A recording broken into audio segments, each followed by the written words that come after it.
Hey everyone, this is my brand new 2022 Tacoma in Lunar Rock, and today I'll be showing some of my first impressions about it.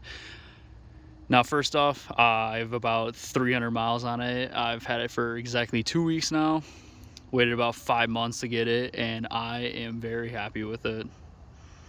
First thing off the bat, I just want to tell some of the options I got on this. First, I got the off-road TRD Off-Road package, which comes with Bilstein shocks and 265 all-terrain Goodyear Wrangler tires. Then I also got the TRD Off-Road Premium package, which comes standard with a 360 camera, leather seats, and JBL Premium audio system that is amplified. And then I got a few things added on to it. First thing, you can obviously see from the thumbnail, I got the TRD skid plate. Basically why I got this is because it's actually, I saw this in person in another one. I thought it looked really cool. Also, if I ever need to take it off-roading, I know that skid plate will hold up because it is a thick piece of metal. But it just adds to the character to it when you're far away.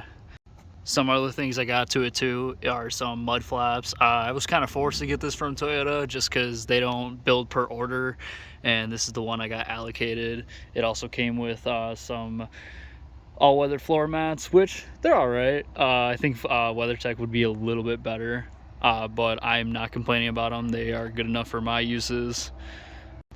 Now, some things I really like about the truck is the audio. The audio actually very impressed me. In the STI, I have a custom audio system with some JBL speakers, as well as a hideaway subwoofer with an amplifier. This thing blows it out of the park as well, and I'm amazed that a factory system comes this good. It has a full-on subwoofer in the back, couple tweeters. I think it's a 10 speaker system all around, but I'm very impressed with it and very happy, as I love to listen to my music pretty loud and jam out when I'm driving.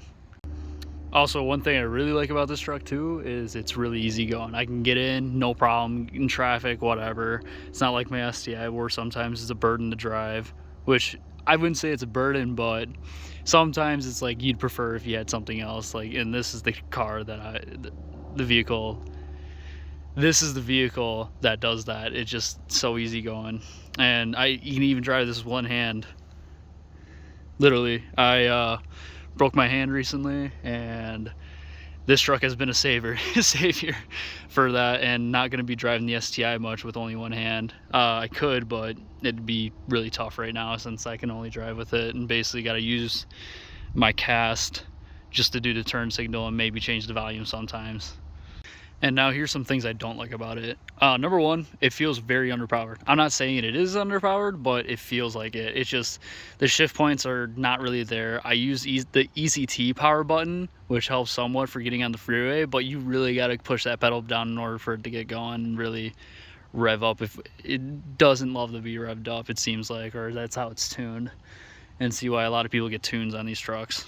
Another main issue with it is no power lock tailgate. Now, especially with having a broken hand now, it really is frustrating to me. It frustrated me before I broke my hand, and especially now. And I know there's a couple of companies out there that make add-ons for it, but they seem like a little bit of a struggle. But I think I'll get one just because it's a $100 part, which don't know why Toyota doesn't offer it already. Also, another downside is if you want to bring like 4 friends, it's not you can do it, but it's not the most comfortable thing. I'm about 6'1", and I'll try to sit behind my own seat, and it's really not that great. I can definitely get in here for like a half-hour ride, but if I'm going on a road trip or something like that, I will not like that, and it'll just be tough.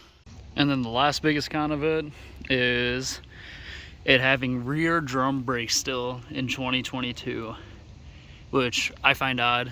There's disc in the front, obviously, but the rear still have drums, which is kind of a downer. And yeah.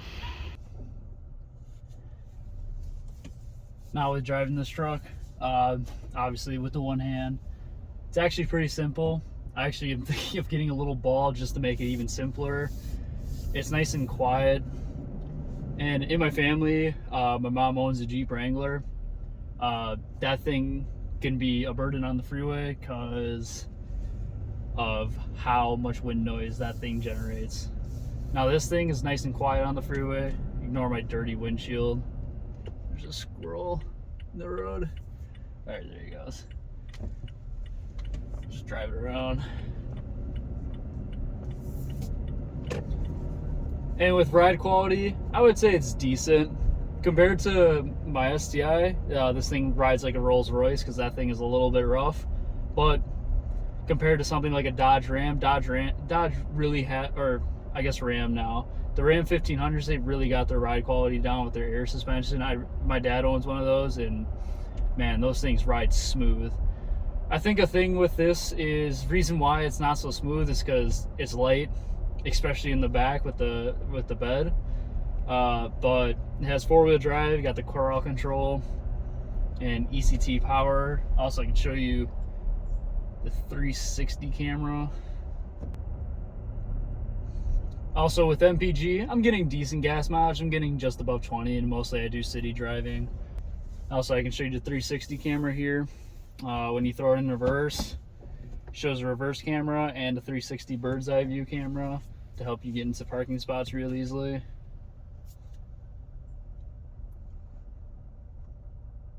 And that was terrible, but doesn't matter. I'm not going to stay here long. And if I throw it in drive and get this camera, it shows me a front camera and a 360 bird's view by pushing a button. And you got rock cameras that are on the mirrors that show the behind view of your sides.